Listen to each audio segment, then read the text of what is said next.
And so you ended up directing Oliver and Company, and that was a time, and still now these guys are around at Disney, and you have Roger Allers,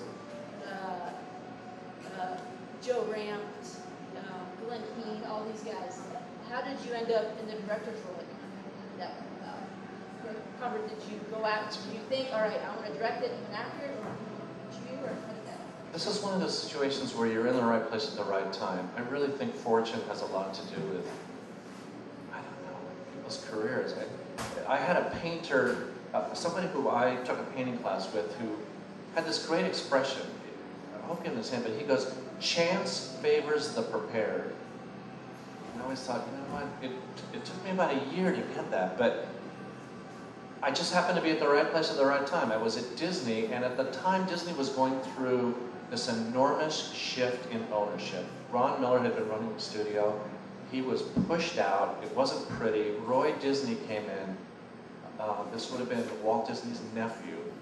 And he brought in an entirely different management team, determined to do things differently. They were not going to do things the way they'd done it in the past. And it was around the same time that I was there, and I just made it clear, look, I've directed a lot of theater. I would love an opportunity to direct. You know, you just sort of throw stuff out like that, and you don't get fired for saying stuff like that. I made it clear I wanted to direct, and I had some experience working with live actors, and I was comfortable with them. And I was reasonably articulate, and I was reasonably vocal and passionate about what I was doing. And I don't know, I was given the opportunity. They were like, all right, we're going to make a movie based on the Oliver Twist story set in New York. Here's your opportunity. I remember Jeffrey Katzenberg. You all know who his name is, right? He once said to me, he goes, you know what? I was having a meeting with him. We were looking at some story reels or something like that. And I go, God, I can't believe I missed this. I can't believe that was a great note, Jeffrey. And he goes, look, we hired you to make mistakes. They're going to be our mistakes. And I always thought, wow, that's pretty damn cool. So we'll get ready because there's going to be a lot of mistakes. I didn't say that. But I thought, wow, that's a really good way to look at it. I just happened to be at the right place at the right time. I do believe in that expression that chance or luck or fortune favors those who are prepared for it, who sort of work for it. And I had worked pretty hard to get where I was. Yeah, so you mentioned, so Jeffrey Katzenberg, he's at DreamWorks right now, but he was, before that, he was at Disney, and definitely a very influential person. Yeah, Jeffrey Katzenberg and Steven Spielberg and Geffen now run DreamWorks. Jeffrey runs the animation division. I'm still in touch with him. He's a very gracious human being. I went to Uruguay to teach an animation class on behalf of CalArts.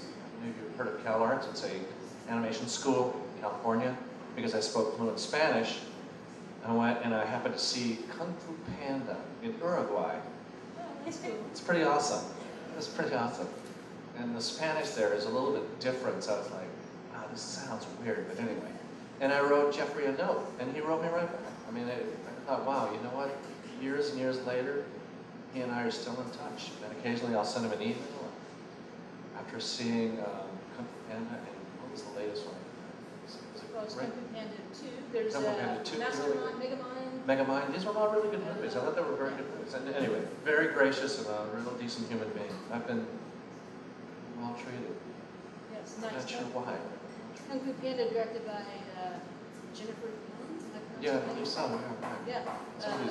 She was a story person at Pixar. Yeah, she's one of the most successful female directors in animation. That's another very cool person. All kinds of cool.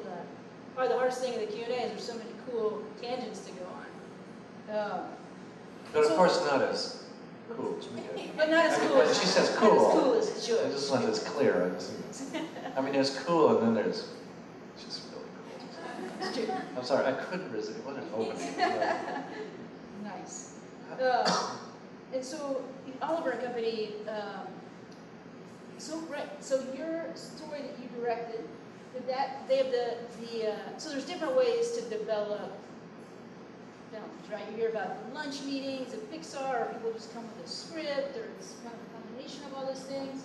So for this specific movie, you mentioned you sat down Jeffrey Katzenberg, who showed you the storyboards? It's a little more involved into it. When they came in, Michael Eisner and Jeffrey Katzenberg, they were not going to run the studio.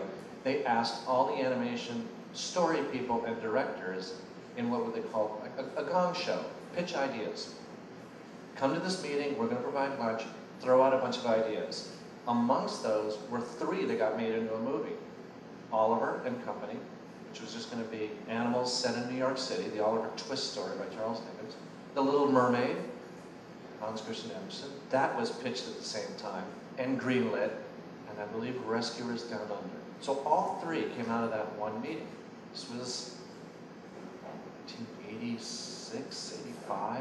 This is a long, long time ago. They were all, and we were like given the green light, start developing them. So myself and another story person sat in a room and started fleshing it out, throwing sketches up. How are we going to structure this story? So it was, yeah, it was, again. Very cool. Who's the other story person? A guy named Pete, someone who I mentored under, who was a story person who passed away. And unfortunately, after about a year, he was only in his 30s, but I really learned a lot from this guy. I've had the fortune of working under some really remarkable men and women who mentored me, and it's the reason I'm here in Jacksonville. I know it sounds incredibly corny, but you give back. There were people who did things for me that I'll never forget, who gave me opportunities and taught me things. Benny Washam was the first one. He was an animator at Warner Brothers, and he would teach out of his home in the Hollywood Hills for free. And I would take scenes up to him. These were old Warner scenes. He'd hand out, here's a stack of scenes, here's a layout, it's bugs, he's running across a coyote, whatever, a canyon. Bring it back to me and show me what you've got. I've been really, really blessed by some of the mentors who just helped me. You have to give back, and you reach a point in your life when, as they say in Spanish, te toca a ti, it's your turn.